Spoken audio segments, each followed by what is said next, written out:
അബൂബക്കർ ഹാജിയും അദ്രമാൻ കുട്ടി ഹാജിയും. കൂറുകച്ചവടക്കാർ എങ്ങനെ ഒത്തൊരുമയുള്ളവരായിരിക്കണമെന്നതിന് നാട്ടിലെ മുതിർന്ന ആൾക്കാർ ഉദാഹരണമായി ചൂണ്ടിക്കാണിക്കുക ഇവർ രണ്ടുപേരെയുമാണ്.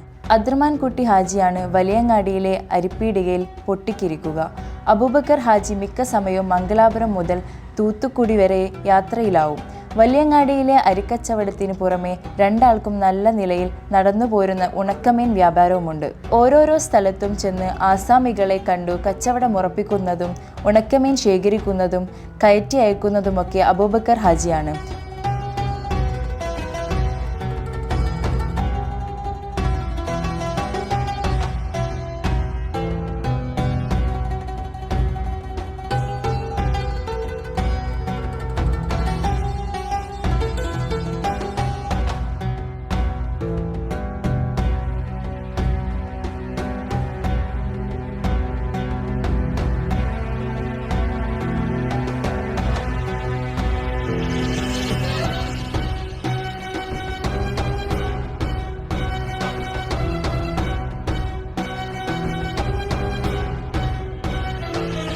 അധിനിവേശ വിരുദ്ധ പോരാട്ടത്തിൻ്റെയും ദേശാന്തരങ്ങൾ ഭേദിച്ച വാണിജ്യത്തിൻ്റെയും മഹിതമായ ചരിത്രമാണ് മലബാറിന് പറയാനുള്ളത്.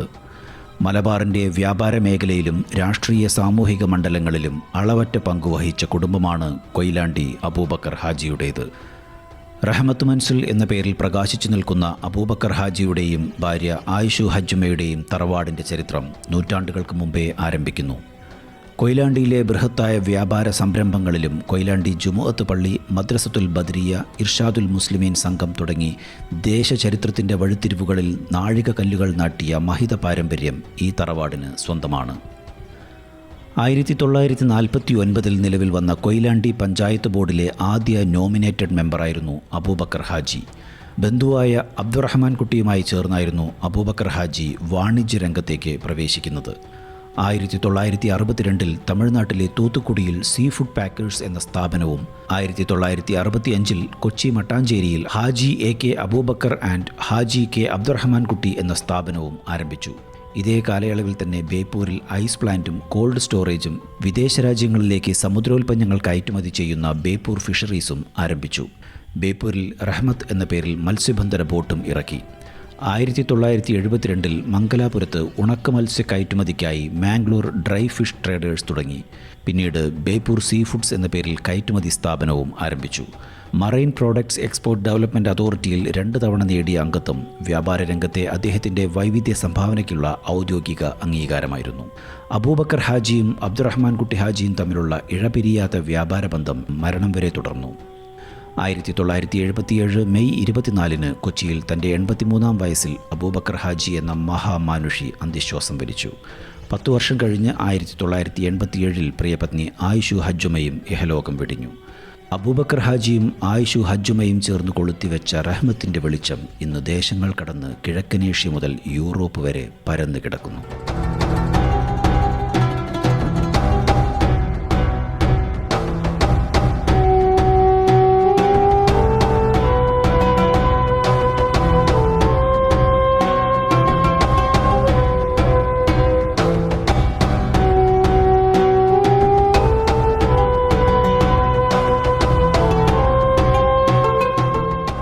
ഓർക്കാട്ടിൽ കുഞ്ഞേതാജി ആട്ടുമിക്കാൻ്റെ അകത്ത് കല്യാണം കഴിച്ചതിലുണ്ടായതാണ് അബൂബക്കർ ഹാജി.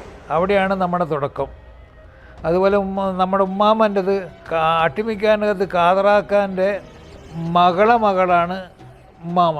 കാതറാക്ക എന്ന് പറയുന്ന അവർക്ക് 2 ആൺമക്കളും 2 പെണ്ണുമാണ്. അതായത് മൂത്തത് മുഹമ്മദ് ഹാജി, ഇബ്രാഹിം കുട്ടി, പിന്നെ ആസിയ ബീവിയുടെ മകളാണ് നമ്മുടെ ഉമ്മാമ്മ. ഉമ്മാമ്മക്ക് ഒരു സഹോദരി മറിയക്കുട്ടി, പിന്നെ 3 സഹോദരന്മാരാണ്. അമ്മേരിക്ക, അമ്മാക്ക, ആലിക്ക. അതാണ് നമ്മുടെ കുടുംബത്തിൻ്റെ തുടക്കം. പിന്നെ ഉപ്പാവാൻ്റെത് പറയുകയാണെങ്കിൽ അബൂബക്കർ ഹാജിൻ്റെത് ആട്ടിമിക്കാൻ്റെ അകത്തുനിന്ന് ഈ മാക്കൂടത്തിൽ വന്ന് കല്യാണം കഴിച്ചതിലുണ്ടായ പരമ്പരയാണ് നമ്മൾ ഇന്ന് ഇവിടെ റഹ്മത്ത് മൻസിലിൻ്റെ തുടക്കം. അപ്പോൾ അതിൽ അബൂബക്കർ ഹാജിക്ക് ഉണ്ടായിരുന്നത് 10 മക്കളാണ്. 4 ആൺമക്കളും 6 പെൺമക്കൾ. ഒരു മകൾ ചെറുപ്പത്തിലെ മരിച്ചുപോയി. പിന്നെ പെൺമക്കളുടെ മൂത്തത് ഖദീജക്കുട്ടി എന്ന് പറയുന്നത് ആദ്യമായിട്ട് കല്യാണം കഴിച്ചത് നടക്കാവിൽ അബ്ദുറഹ്മാൻ, ഇടത്തേ കയ്യൻ അബ്ദുറഹ്മാൻ എന്ന് അവരറിയപ്പെടുന്നത്. അവരെ അതിലുള്ള മൂത്തരം മകൻ ഐദ്രൂസ് ആയിരുന്നു മൂത്തമ്മാൻ്റെ ആദ്യമായിട്ട് കല്യാണം കഴിച്ചത്. അതിലൊരു മകളുണ്ടായിരുന്നു ബിച്ചായിസ്. അവരെ കല്യാണം കഴിച്ചത് ഈ പാവാൻ്റെ പാർട്ട്ണറായ അബ്ദുറഹ്മാൻ കുട്ടി അർമാട്ടിയാജിൻ്റെ മകൻ കുഞ്ഞാമ്മതാണ്. ആ മകള് പ്രസവത്തിൽ കുട്ടി മരിച്ച് അവരും മരിച്ച്. അങ്ങനെ ആണ് രണ്ടാമത് പിന്നെ എൻ്റെ അളാമ ഫാത്തിമനെ അളാപ്പ കല്യാണം കഴിക്കുന്നത്. അപ്പോൾ അങ്ങനെ അതിനുശേഷം പിന്നെ മൂത്തമ്മാക്ക് പരമ്പരയായിട്ട് പിന്നെ ആരുമില്ല. ഈ രണ്ടാമത്തേത് അബ്ദുള്ള കുട്ടി ഹാജി, പിന്നെ ഖാദർ കുട്ടി, പിന്നെ അടുത്തത് എംബിച്ചി ആമിന, അബ്ദുറഹ്മാൻ, ഫാത്തിമ. പിന്നെ ഒരു ഫാത്തിമ മരിച്ച് പിന്നെ രണ്ടാമത് വേറൊരു അതേ പേര് തന്നെ അടുത്ത ഫാത്തിമ എന്ന് പറയുന്നത് ഉമ്മാമാൻ്റെ, ഫാത്തിമ കുട്ടി എന്ന് പറയുന്നത് പാപ്പാൻ്റെ ഉമ്മാമാൻ്റെ പേരാണ്. ഫാത്തിമയ്ക്ക് ശേഷം മുഹമ്മദിന് ശേഷം നബീസ, സഫിയ, അങ്ങനെ 10 മക്കളാണ്.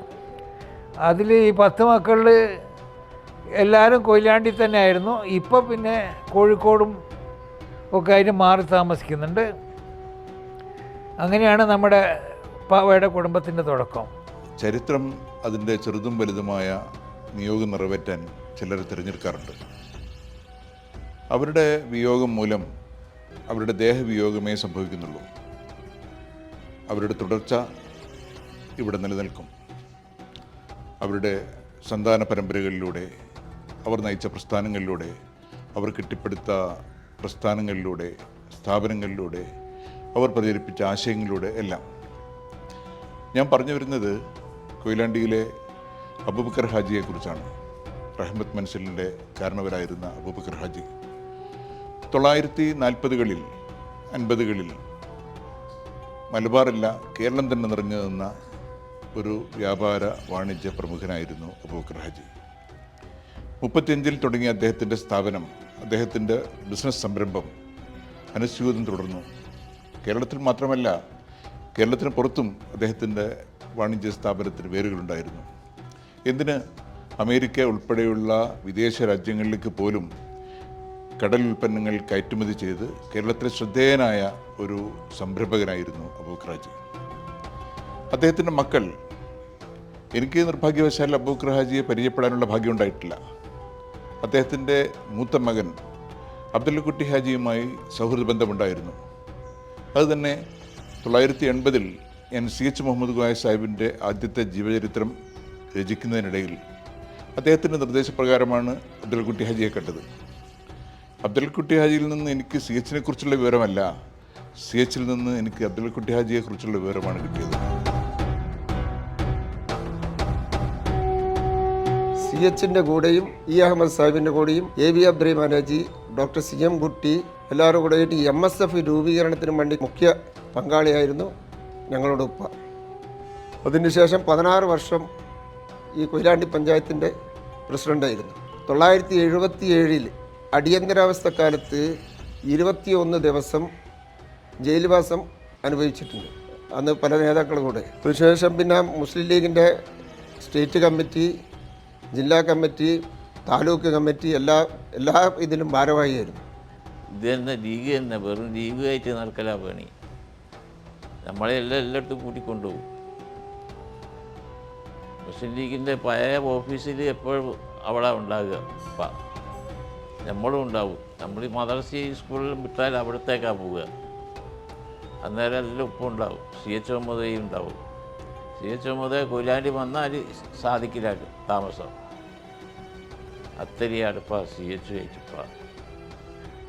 അതേപോലെ കൊയിലാണ്ടി ജുമാഅത്ത് പള്ളിയുടെ സെക്രട്ടറി ആയിരുന്നു വല്യപ്പ അബൂബക്കർ ഹാജി.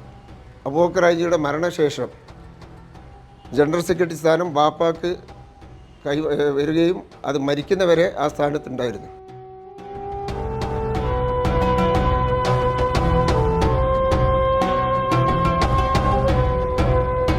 അബൂബക്കർ ഹാജിയുടെ മൂത്ത മകൻ അബ്ദുള്ളക്കുട്ടി ഹാജി, അവരുടെ വീട് സാദിഖ് മൻസിൽ, അവരുടെ ഭാര്യ ചങ്ങരമ്പള്ളി മാടത്തുമ്മൽ ആയിഷ, ഇതിൽ 10 മക്കളുണ്ട്. അവർ മരിച്ചതിന് ശേഷം ചേലമ്പ്രം എന്ന സ്ഥലത്തുനിന്ന് ആയിഷ എന്ന് പറഞ്ഞ ഒരാളെ കല്യാണം കഴിച്ചു. മൂത്ത മകൻ അഹമ്മദ്, ഭാര്യ മുനീറ, 5 മക്കൾ. ഹാഷിം രണ്ടാമത്തെ ആൾ, ഭാര്യ സുബൈദ, 4 മക്കൾ. മൂന്നാമത്തേത് ഇസ്മായിൽ, ഭാര്യ ഷെരീഫ, 3 മക്കൾ. നാലാമത്തേത് ഹാരിസ്, ഭാര്യ ഫൗസിയ, 4 മക്കൾ. അഞ്ചാമത്തേത് അസ്മ, ഭർത്താവ് അബ്ദുൽ സലാം, അവർ മലേഷ്യയിലാണ്, അവർക്ക് 4 കുട്ടികൾ. ആറാമത്തേത് അബ്ദുൽ റഷീദ്, ഭാര്യ സാജിദ, 3 മക്കൾ. ഏഴാമത്തേത് ഞാനാണ്, സാദിഖ്, ഭാര്യ സൗദ, 3 കുട്ടികൾ. എട്ടാമത്തേത് സാഹിറ, ഭർത്താവ് ഷംസുദ്ദീൻ, 5 കുട്ടികൾ. ഒൻപതാമത്തേത് കുൽസു, ഭർത്താവിൻ്റെ പേര് ഹംസ, 4 കുട്ടികൾ. 10ാമത്തേത് അബ്ദുൽ ലത്തീഫ്, ഭാര്യ സൈബ, 3 കുട്ടികൾ. ഇതാണ് കുടുംബത്തിലുള്ള അംഗങ്ങൾ. ഞാൻ ഹംസ, ഇവിടെ സാദിഖ് മനസ്സിൽ ഇവിടെ പുതിയാപ്പിളായിട്ട് 1983 വന്നു. കല്യാണത്തിൻ്റെ മുമ്പ് തന്നെ ഈ കുടുംബമായിട്ടുള്ള ബന്ധം എന്താ വെച്ചാൽ എൻ്റെ ഉപ്പാപ്പയുടെ അനുജൻ അർമാട്ടി ഹാജി, ഇവിടുത്തെ ഉപ്പാവ അബൂക്കർ ഹാജിയുമായിട്ട് പാർട്ട്ണർഷിപ്പിലായിരുന്നു ബിസിനസ് തുടങ്ങിയതും. അവരാണ് അത് മുന്നോട്ട് കൊണ്ടുപോയിരുന്നത്. അതിനുശേഷം എൻ്റെ ഉപ്പാവ, അതായത് എൻ്റെ ഉപ്പാൻ്റെ ഉപ്പ, ഞാൻ ഉപ്പാവ എന്ന എൻ്റെ വിളിക്കൽ, അർമാട്ടി ഹാജി മരിച്ചതിന് ശേഷം എൻ്റെ ഉപ്പി അതിലൊരു പാർട്ട്ണറായിട്ടുണ്ടായിരുന്നു. അതിൻ്റെ ഒരു ഭാഗം ഈ ബിസിനസ്സിൻ്റെ ഈ ബേപ്പൂർ സീ ഫുഡ്സ്, അതുപോലെ തന്നെ കൊച്ചിൻ സീ ഫുഡ്സ്, അതുപോലെ തന്നെ അതിൻ്റെ ഒരു ചെറിയ ഭാഗമായിരുന്നു പുതുതായിട്ട് തുടങ്ങിയ Mangalore dry fish and commission agent. അതിൽ ഉപ്പയായിരുന്നു കൂടുതൽ കോൺസെൻട്രേഷൻ ചെയ്തിരുന്നത്, അതായത് എൻ്റെ ഉപ്പ കുഞ്ഞമ്മദ് ഹാജി. അതുമായിട്ടുള്ള ബന്ധമാണ് ഇവരുമായിട്ടുള്ള കൂടുതൽ ബന്ധങ്ങളും. അതിൽ പിന്നീട് ഒരു വിവാഹബന്ധത്തിലേക്ക് പോയിട്ടുണ്ടെന്ന് ഞാൻ മനസ്സിലാക്കുന്നത്. അബൂബക്കർ ഹാജിയുടെ 3ാമത്തെ മകനാണ് എൻ്റെ ഉപ്പ ഖാദർകുട്ടി ഹാജി. എൻ്റെ ഉമ്മ ഖദീഷക്കുട്ടി ഉമ്മാണ്. അത് ഇപ്പോൾ കല്യാണം കഴിച്ചത് കസിൻസിനെ തന്നെയാണ്, അമ്മാവൻ്റെ മകളെ തന്നെയാണ്. പിന്നെ ഞങ്ങൾ 7 പേരാണ് പിന്നെ മക്കളായിട്ട്. അതിൽ 3ാമത്തെ ആളാണ് ഞാൻ. എൻ്റെ ജ്യേഷ്ഠത്തിൻ്റെ പേര് റുക്കിയ മുഹമ്മദ്, അവരുടെ ഭർത്താവ് ഡോക്ടർ മുഹമ്മദ്. പിന്നെ എൻ്റെ അനിയൻ്റെ പിന്നെ ആങ്ങളയുടെ പേര് അഷ്റഫ്, അഷ്റഫിൻ്റെ ഭാര്യയുടെ പേര് നസീറ. പിന്നെ എൻ്റെ പേര് ഹഫ്സ റഷീദ്, എൻ്റെ ഭർത്താവിൻ്റെ പേര് അബ്ദുൾ റഷീദ്. പിന്നെ എൻ്റെ നേരെ അനിയൻ അബ്ദുൾ റസാഖ്, അവൻ്റെ ഭാര്യയുടെ പേര് മൈമൂന. പിന്നെ താഴെയുള്ള ആളെ മരിച്ചുപോയി ജാഫർ, അവൻ്റെ ഭാര്യ നാദിറ. അതിന് താഴെ ഹൈറുന്നീസ, അവളെ ഭർത്താവ് പിന്നെ അഷ്റഫ്. പിന്നെ താഴെയുള്ളത് സക്കരിയ, അവൻ്റെ ഭാര്യ നസീമ. അങ്ങനെ ആണ് ഞങ്ങളെ ഫാമിലി. എൻ്റെ ഒപ്പം മരിക്കുന്നത് വളരെ ചെറുപ്പത്തിൽ തന്നെ, എൻ്റെ കല്യാണം കഴിഞ്ഞ് 1 വർഷം കഴിഞ്ഞപ്പോൾ എൻ്റെ ഒപ്പം മരിക്കുന്നുണ്ട്. ഇപ്പോൾ മരിക്കുമ്പോൾ പിന്നെ ഉപ്പക്ക് 46 വയസ്സായിരുന്നു. ഉപ്പ എന്ന് പറഞ്ഞാൽ ഒരുപാട് ബിസിനസ്സുള്ള ഒരാളായിരുന്നു. കാതർകുട്ടിയാണ് ഈ ബിസിനസ്സിൻ്റെ എല്ലാം തലപ്പത്തുണ്ടായിരുന്ന ആൾ. എല്ലാ തൂത്തുക്കുടിയിലും കൊച്ചിയിലും. അന്ന് ഞങ്ങൾക്ക് മറ്റേ ഗവൺമെൻറ്റിൻ്റെ സെൻട്രൽ ഗവൺമെൻറ് ഇതിൽ മെറൈൻ പ്രൊഡക്റ്റ് ഡെവലപ്മെൻറ്റ് അതോറിറ്റി എന്ന് പറഞ്ഞിട്ട് MPDA, അതിൽ 10 മെമ്പർമാരേ ഉള്ളൂ സെൻട്രൽ ഗവൺമെൻറ്റിൽ. അതിൽപ്പെട്ടൊരു മെമ്പറായിരുന്നു ഉപ്പാവയും കായിരിക്കുകയും. ഇപ്പോൾ 46 വയസ്സെന്ന് പറയുമ്പോൾ ഉമ്മക്കധികം പ്രായമൊന്നും ഉണ്ടാവില്ലല്ലോ. അപ്പം ബാക്കിയെല്ലാം ചെറിയ മക്കളാണ്. അപ്പോൾ അവരെയൊക്കെ കൈകാര്യം ചെയ്യുന്ന 2 മക്കളെ കല്യാണം കഴിഞ്ഞിട്ടുള്ളൂ, എന്നും എൻ്റെ ജ്യേഷ്ഠത്തിയുടെ. അപ്പം ബാക്കിയുള്ള ആൾക്കാരതൊക്കെ എല്ലാ ചുമതലയും എൻ്റെ ഉമ്മയായിരുന്നു നോക്കിയത്. എന്നാലും മാഷാ അല്ലാ എല്ലാവരും നല്ലൊരു സ്ഥിതിയിലാണ് മാഷാ അല്ലാ ഇപ്പോൾ ഉള്ളത്. എല്ലാവരും നല്ല ഇതിലും ആർക്കും ഒരു കുറവും കുറ്റമൊന്നും പറയാൻ പറ്റിയൊരു നിലയിൽ ആരും വന്നിട്ടില്ല. എല്ലാവരും നല്ല നിലയിൽ തന്നെയാണ്. ഇപ്പം നഷ്ടപ്പെട്ടത് ഇപ്പോഴും അനിയൻ നഷ്ടപ്പെട്ടതും ഭയങ്കര ഫീലിംഗാണ്. അതിപ്പോഴും ഓർക്കുമ്പം ഭയങ്കര ഒരു വിഷമമായിട്ടാണ് തോന്നുന്നു. അങ്ങനെ പിന്നെ ആ സമയത്തൊക്കെ നമ്മുടെ ഉപ്പാപ്പുണ്ട്, പടപ്പ ജീവിച്ചിരിപ്പുണ്ട്. പടപ്പ അത് കുറേ കഴിഞ്ഞതിൻ്റെ ശേഷമാണ് മരിക്കുന്നത്, കുറച്ച് കഴിഞ്ഞാലാണ് മരിക്കുന്നത്. പിന്നെ ഞങ്ങളെ ഒരുപാട് നോക്കി ഇത് ചെയ്തെന്ന് പറയാനുള്ളത് എൻ്റെ മൂത്ത ജ്യേഷ്ഠത്തിൻ്റെ ഭർത്താവ് ഹസ്ബൻഡ് പിന്നീട് ഞങ്ങളൊക്കെ ചെറിയ മക്കളാണല്ലോ, എൻ്റെ കല്യാണമല്ല കഴിഞ്ഞിട്ടൊന്നും. അദ്ദേഹമാണ് കുറേയൊക്കെ പുരയിൽ വീട്ടിൽ മാനേജ് ചെയ്തത്. മൂപ്പര് വീട്ടിൽ തന്നെ ആയിരുന്നു. റഹ്മത്ത് മൻസിലിൻ്റെ ഭാഗമാകുന്നത് 1967 മെയ് 28 ആയിരുന്നു എൻ്റെ കല്യാണം. ഞാൻ അപ്പോഴും മെഡിക്കൽ കോളേജിൽ 2ാമത്തെ കൊല്ലം പഠിക്കുകയാണ്. എൻ്റെ ഫാദറിലോ 46 വയസ്സാകുമ്പോൾക്ക് എന്നെ മരിച്ചു പോയിട്ടുണ്ട്. ഹാർട്ട് അറ്റാക്കായിരുന്നു രോഗം. അവരെ വാപ്പയും മക്കളും വല്യങ്ങാടിയിൽ കച്ചവടക്കാരായിരുന്നു. പിന്നെ അടുത്ത എൻ്റെ ഉമ്മയാണ്, ഉമ്പിച്ചി ആമിന. ആ ഉമ്മാക്ക് ഞങ്ങൾക്ക് 8 മക്കളാണ്. അതിൽ മൂത്ത ആളാണ് ഞാൻ. പിന്നെ എൻ്റെ അനുജൻ ആഷിം, അതിൻ്റെ ഏറ്റവും ഇളയ അനുജനാണ് നൗഷാദ്. അങ്ങനെ ഞങ്ങൾ 3 ആൺമക്കൾ. പിന്നെ എൻ്റെ മൂത്തതാണ് ഉമ്പിച്ചിപ്പാത്തു എന്ന് പറയുന്നത്. അവിടെ തറവാട്ടിൽ തന്നെ അവിടെ തന്നെ വീടെടുത്തത് താമസിക്കുകയാണ്. പിന്നെ അതിൻ്റെ അടുത്ത് സുബൈദ, അവൾ വെപ്പങ്ങാട് എന്ന് പറയുന്ന അവിടെ എടുത്ത് താമസിക്കുകയാണ്. പിന്നെ അതിൻ്റെ അടുത്തത് മുനീറ, അവൾ റഹ്മത്തിലായിരുന്നു. ഇപ്പോൾ അവൾ റഹ്മത്ത് എന്ന പേരോട് കൂടിയിട്ട് അവളവിടെ കൊയിലാണ്ടിയിൽ തന്നെ വീട് താമസിക്കുകയാണ്. പിന്നെയുള്ള റംല കോഴിക്കോടാണ് താമസിക്കുന്നത്, കോതൂർ ഹൗസ് എന്ന് പറഞ്ഞിട്ട് അവിടെയാണ്. പിന്നെ ഉള്ളത് ഖദീജ, കച്ചു താമസിക്കുന്നത് കൊയിലാണ്ടി കിഴക്ക് ഭാഗത്താണ്. മൂത്ത പെങ്ങൾ, അനുജന്മാർ 2 പേര്, പിന്നെ ഒരു പെങ്ങളെ മോളും ഈ ആമിനാസ് എന്ന് പറഞ്ഞ കമ്പൗണ്ടിൽ, അതായത് പഴയ ആട്ടിമികാരൻ്റെ തറവാടുണ്ടായിരുന്ന അവിടെയാണ് അവർ താമസിക്കുന്നത്.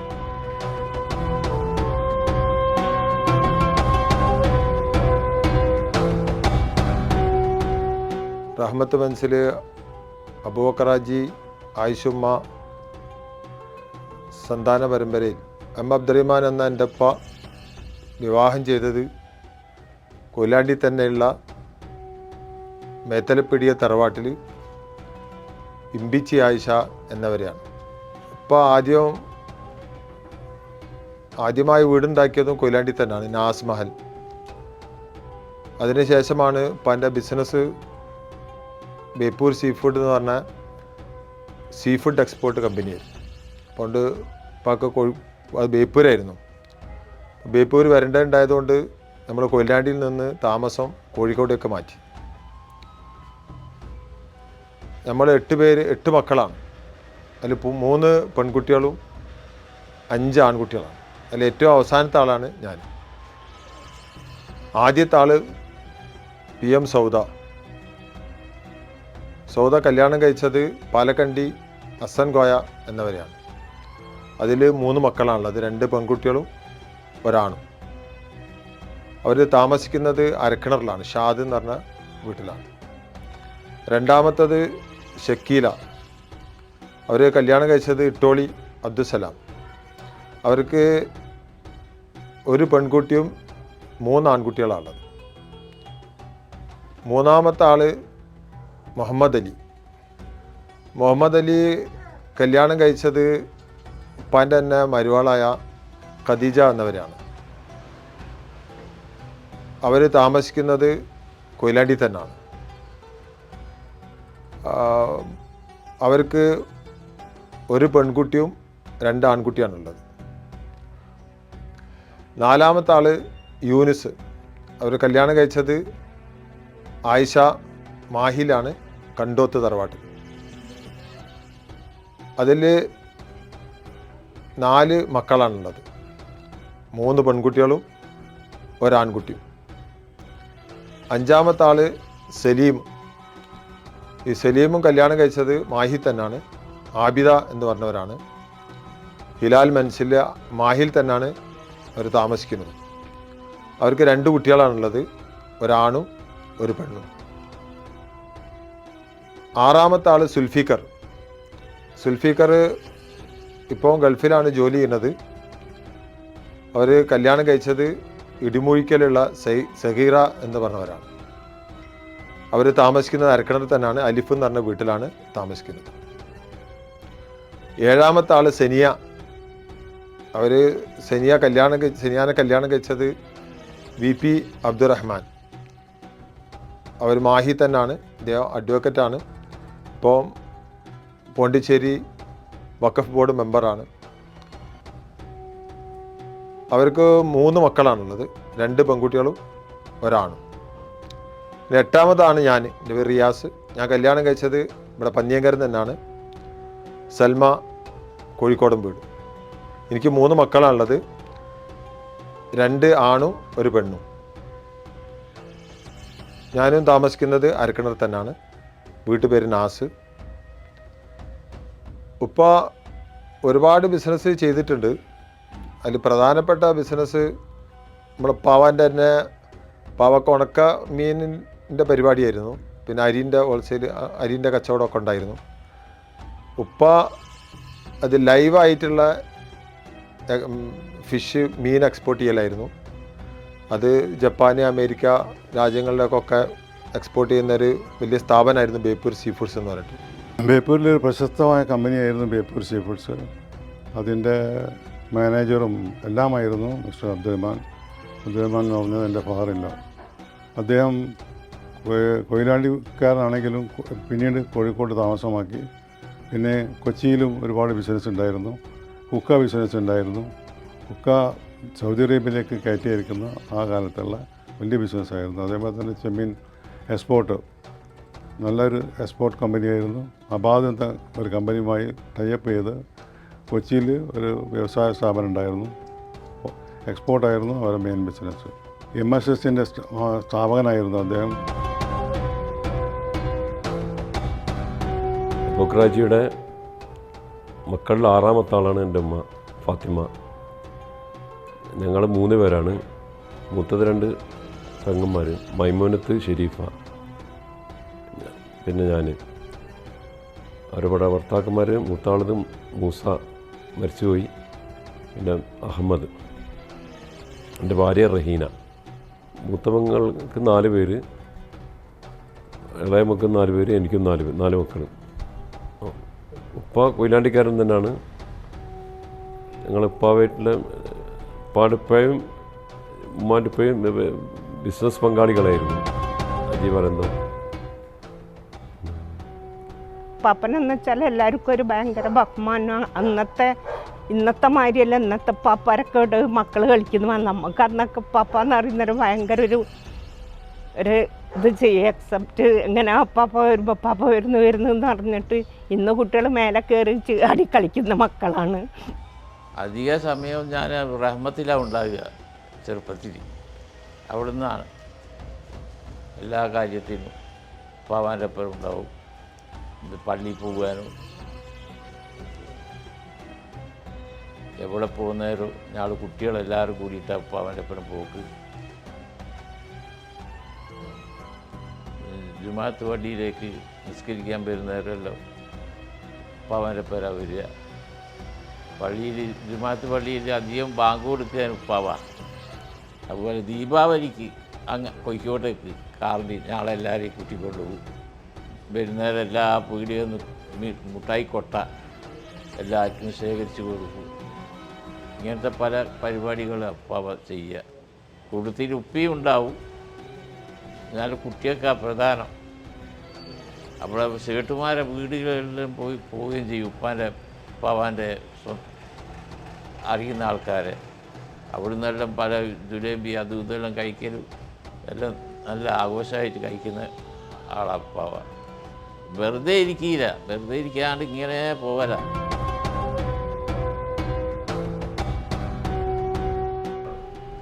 അബൂബക്കർ ഹാജിയുടെ ആൺമക്കളിൽ ഏറ്റവും ഇളയ ആൺകുട്ടിയായ പ്രൊഫസർ മുഹമ്മദ് സാഹിബിൻ്റെ മൂത്ത മകനാണ് ഞാൻ. ഞങ്ങളെ ഉമ്മ മൂടാടി പൊക്കണാരി ആജിപ്പിക്ക മൊയ്തു സാഹിബിൻ്റെ മകൾ സുഹറയാണ്. മുഹമ്മദ് MCom വരെ ഇവിടുന്ന് ഫറൂഖ് കോളേജ് പഠിച്ച്, പിന്നെ അത് മഹാരാജാസ് കോളേജിൽ എറണാകുളത്ത് നിന്ന് പഠിച്ചിട്ട് പിന്നെ അവിടുന്ന് മാമ്പാട് കോളേജിലെ ലെക്ചറായിരുന്നു. പിന്നെ അസ്മാബി കോളേജിലും പ്രിൻസിപ്പാളായിട്ടാണ് റിട്ടയർ ചെയ്തത്. ഉപ്പയും ഉമ്മയും ഇപ്പോൾ അടുത്ത കാലത്തായി മരിച്ചുപോയി. ഞങ്ങൾ 4 മക്കളാണ്.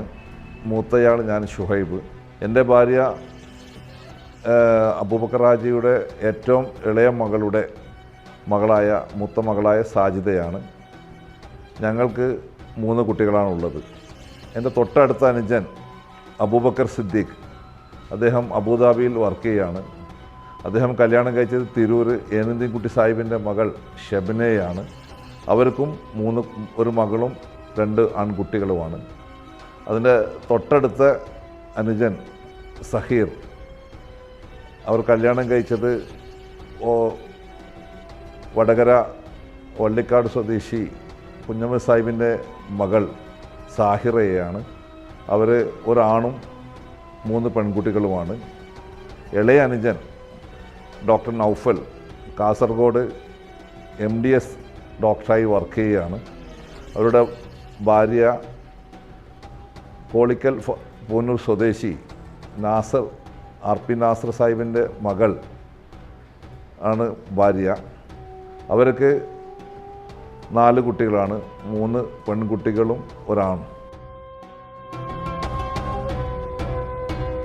കൊയിലാണ്ടി റഹ്മത്ത് മൻസിൽ ഫാമിലിയിലെ മകൾ നഫീസ യുടെ വീട്ടിലാണ് നമ്മളിപ്പോൾ ഉള്ളത്. അവരുടെ ഭർത്താവിൻ്റെ പേര് അബ്ദുൽ ഖാദർ. കൊല്ലം പെരിങ്കിലകം വീട്ടിലാണ് എൻ്റെ ഉപ്പയുടെ തറവാട്. ഉപ്പയുടെ ജോലി തിരൂരിലായിരുന്നു. പക്ഷെ നമ്മളുടെ വിദ്യാഭ്യാസ ആവശ്യം പരിഗണിച്ചിട്ടാണ് ഫറൂഖ് കോളേജിൽ എത്തിപ്പെടുന്നത്. ഞാനും എൻ്റെ ഉമ്മയും ഈ വീട്ടിൽ എൻ്റെ തറവാട്ടിലാണ് താമസിക്കുന്നത്. പിന്നെ മൂത്ത പെങ്ങൾ തൊട്ടടുത്ത് തന്നെ താമസിക്കുന്നു. അവരുടെ പേര് ജുവേരിയ. അവർ ഫറൂഖ് കോളേജിൽ ആയിരുന്നു ജോലി. അവരുടെ ഹസ്ബൻഡിൻ്റെ പേര് സുബൈർ, MA സുബൈർ. അവരും ഇവിടുത്തുകാരൻ തന്നെയാണ്. മൂത്ത പെങ്ങൾക്ക് 4 കുട്ടികളാണ്, 3 പെൺകുട്ടികളും ഒരാൺകുട്ടിയും ആണുള്ളത്. ഒരു മകൻ മാത്രമേ ഉള്ളൂ, അവന് UK പിന്നെ അടുത്ത മകള് സാക്കിയ, അവരാണ് നരുക്കിനി താമസിക്കുന്നത്. അവരുടെ ഹസ്ബൻഡിൻ്റെ പേര് MP അബ്ദുൾ റഹീം. ഹൈസ്കൂൾ HM ആയിട്ട് റിട്ടയർ ചെയ്താണ്. അവർക്ക് 6 മക്കളാണ്. പിന്നെ മക്കളിൽ മൂന്നാമത്തത് ഞാനാണ്. എൻ്റെ ഭാര്യ ബാലുശ്ശേരിക്കടുത്ത് കാക്കൂർ സ്വദേശിയാണ് ഷബാന. അവർ ഹൈസ്കൂൾ ടീച്ചറാണ്. ഞങ്ങൾക്ക് 2 മക്കളാണ്, ഒരു ആൺകുട്ടിയും ഒരു പെൺകുട്ടിയും. ശേഷം 4മത്തത് ഹാജറ എന്ന് പറയും. അവരും ഇവിടെ തന്നെയാണ് താമസം. അവരുടെ ഹസ്ബൻഡ് കൊളപ്പുറം സ്വദേശിയാണ്. അവർ മാധ്യമം പത്രത്തിൻ്റെ എഡിറ്ററായിട്ട് വർക്ക് ചെയ്യുന്നു, VM ഇബ്രാഹിം സാഹിബ്. അവർക്ക് ഒരു പെൺകുട്ടിയും 2 ആൺകുട്ടികളാണ്.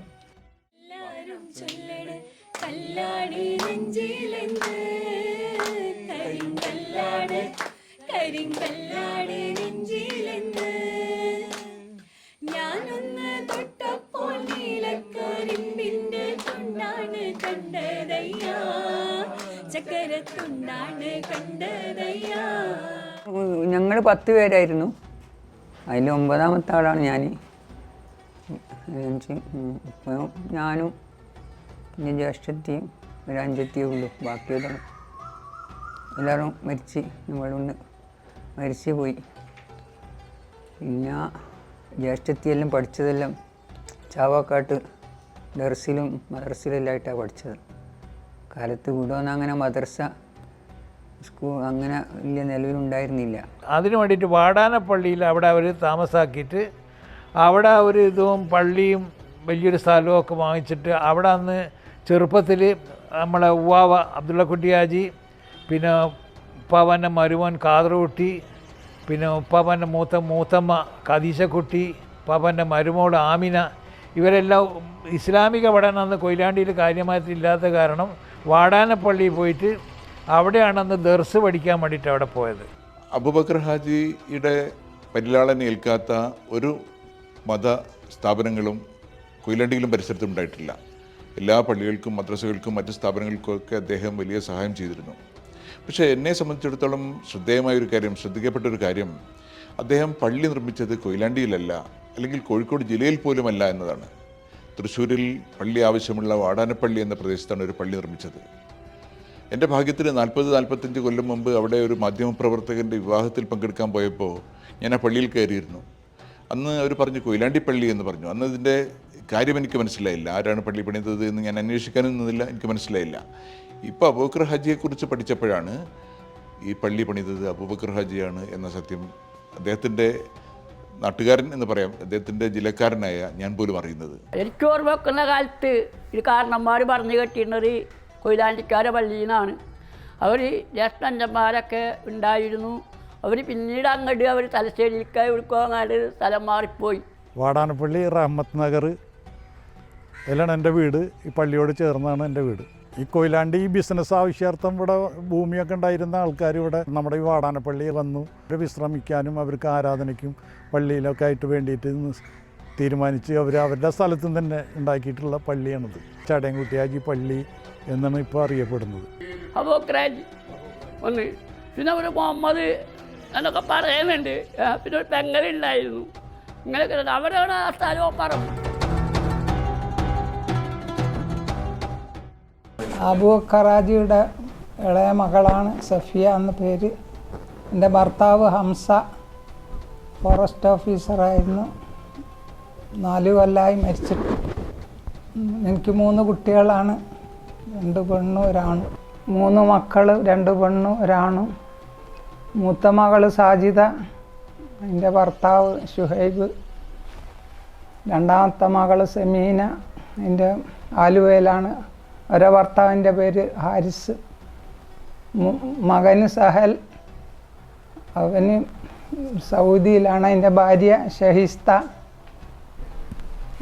ഞാൻ കല്യാണം കഴിഞ്ഞ മുതലിങ്ങനെ ജോലി ആവശ്യാർത്ഥം ഇങ്ങനെ ഒരു DF ആയിരുന്നു ഭർത്താവ്. വയനാട്ടിലും പാലക്കാടുണ്ടായിരുന്നു, കുറ്റിയാടി, കണ്ണൂർ എല്ലായിടത്തും ഇങ്ങനെ പോയി അവസാനം തലശ്ശേരി വീടെടുത്ത് അവിടെ സെറ്റിൽ ചെയ്തു. കുട്ടികളെ കല്യാണമെല്ലാം അവിടെ നിന്നായിരുന്നു. എൻ്റെ ഉമ്മാനെക്കുറിച്ച് പറയുന്നത് വളരെ പാവങ്ങളോടെല്ലാം വളരെ അനുകമ്പയുള്ള ഒരു ആളായിരുന്നു.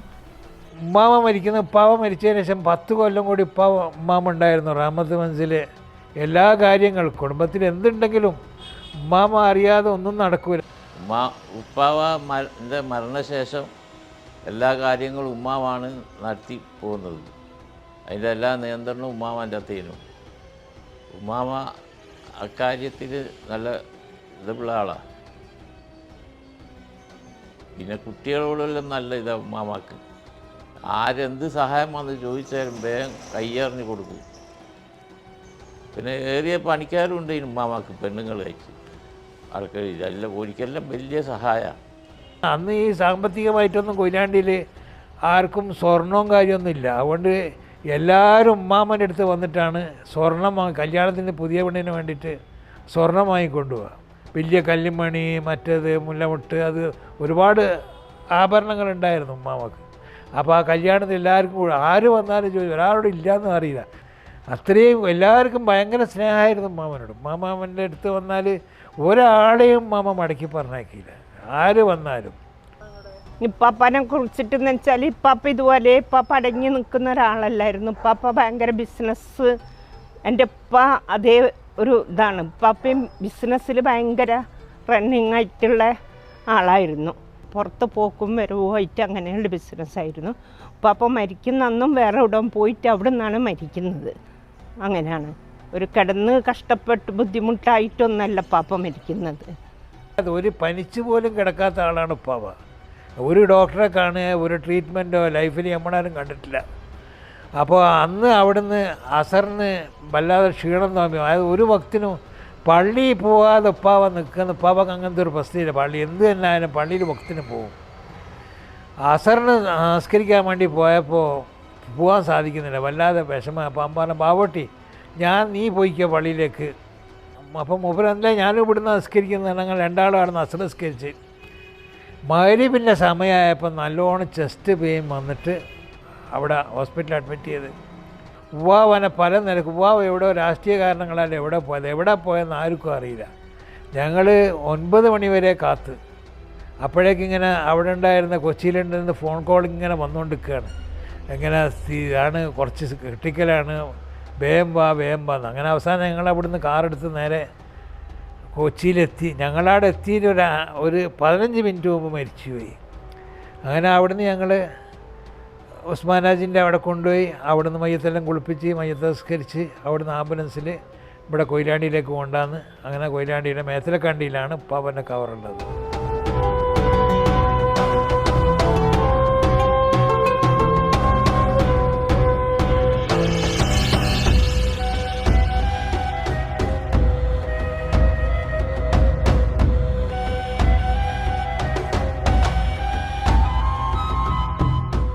റഹ്മത്ത് മൻസിൽ ഫാമിലിയുടെ 5ാമത് കുടുംബ സംഗമമാണ് ഇനി വരാൻ പോകുന്നത്. ഇതിന് മുമ്പ് 2 സംഗമങ്ങൾ വളരെ വിപുലമായി വളരെ സംഘാടനത്തോടു കൂടി തന്നെ നടന്നത്. ഇതിൻ്റെ ഒരുക്കപ്പാടുകൾ തുടങ്ങി 1 കൊല്ലമായി.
റഹ്മത്ത് മൻസിൽ നമ്മൾ 5 തലമുറയോളം ഇന്ന് എത്തി നിൽക്കുന്നുണ്ട്. അതിൽ നമ്മൾ 600-ൽ പരം മെമ്പർമാർ നമ്മളിലുണ്ട്. 152ഓളം ശാഖകളായിട്ടുള്ള പല ഭാഗത്തും നമ്മളെ വീടുകളുണ്ട്.